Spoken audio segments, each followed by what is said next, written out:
والعصر الله تعالی وای د مار قسمی په زمانہ ان الانسان لفی خسر چې انسان په خساره کې دی انسان په نقصان کې دی د کوم غرض د پاره چې دی پیدا شوی دی دا غینه بالکل لري شوی دی تاسو نن دنیا ته نه ګورئ دنیا کم طرف ته روانه ده کم طرف ته لګیا ده دنیا روانه ده هر یو سړی دا کوشش کوي چې مړه موږ چا راوستي دا د قران مجید پیسې ګټه مړه پیسې هر څه باشو خوک باشو یا سگه مردار باش هر چه باشی باش عرفی اردکه د دین نه یو سړی خبر نه چې دا ما دین څه دی دا الله تعالی څه د پاره پیدا کړی ما دا الله تعالی احکام څه دي مسلمان څه ته وایي اسلام څه ته وایي لولو خلق د دینه بالکل چې کوم نه به خبره ده دې ته نو ګوري چې آیا اسلام کم شی ما باندې لازمي خدای په کوم خبرو خوشاليږي رب العالمین جل جلاله په کوم خبرو لګیا ده خپکیږي بالکل انسان د خپل اصلي غرض لا غډیر لري شوی ده نو قران ذکر ده په دې باندې بندگانو ته هم دغه توجه ورکړي چې او خلقو الله تبارک وتعالى نو یریږي تقوا اختیار کړي سبا د قیامت ورځ را روانه ده د الله تعالی دربار کې به مخ کې کیږي ستا په مخ کې تورې تیری دي تورې تیری د ټولو نه لویه تیارو خو د دنکدن ده د دنکدن په وخت کې ډېر خلک د کفر کلمه ووایي او د لا اله الا الله محمد رسول الله کلمه نصیب نشي او بیا دا غینه پس د قبر تورې تیری دي الته بدر تپوس کیږي چې رب دې څوک ته دین دې کوم دی کتاب دې کوم دی او بیا دا غینه پس میدان محشر دی میدان محشر کې بل تمام دنیا په مخ کې ولاړی الته بم درنه باقاعده تپوس کیږي او بیا چې در باندې گواهانم زبردست تیر شي دلته د نوخار په عدالت او کچېرۍ کې چې دوه تنه ستا خلاف گواهیو کې ته دا نشه خلاصولې د مجسټریټ او د جج په مخ کې دغه سه نادم او شرمنده ولاړې معمولی کسانو در باندې گواہی کو گواہی ملا د دروغو کنه غواړي چې خبره څوک به در باندې گواہی کوي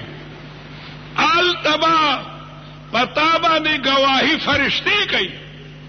چې دا د اعمال دي ستاخي طرف ته باقاعده فرشتي دي ستا هر نیک عمل غلی کی ته چې یو د لا اله الا الله باقاعده غلی کلی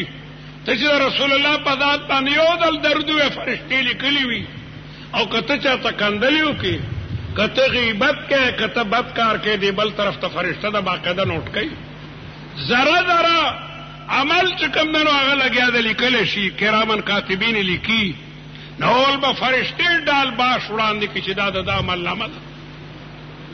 لیکن انسان ډیر ظالم دی دی بال تم دروغ وای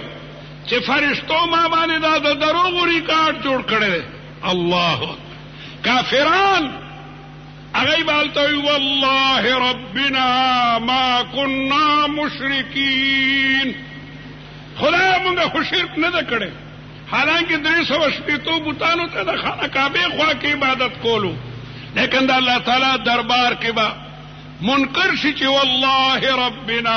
ما كنا مشرکین موږ شرک نه کړي نه بیا با الله تعالی پر خلو ورته مهر وای چې دا د دروغ نه ده دا د نوخار کچری او عدالت نه ده دا د پیښور عدالت نه ده دا عدالت ربانی ده چپ دینه پس جبه مو خدا وا نه بیا به د انسان اندامونه ځان ته خبري شروع کی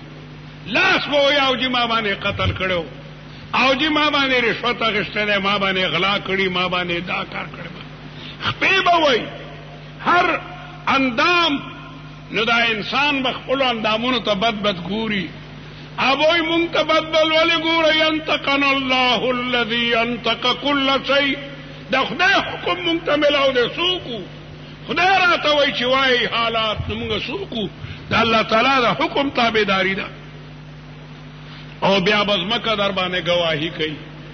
اذا زلزلت الارض زلزالها واخرجت الارض اثقالها وقال الانسان ما لها يومئذ تحدث اخبارها. زمکه به باقاعده گواهی ورکوي چې د ما باندې قتل کړي، د پدې ده کې اغلا کړي ده، د پدې د دومره لویو گواهانو به رستو به څه کوي بیا. نو علی کل حال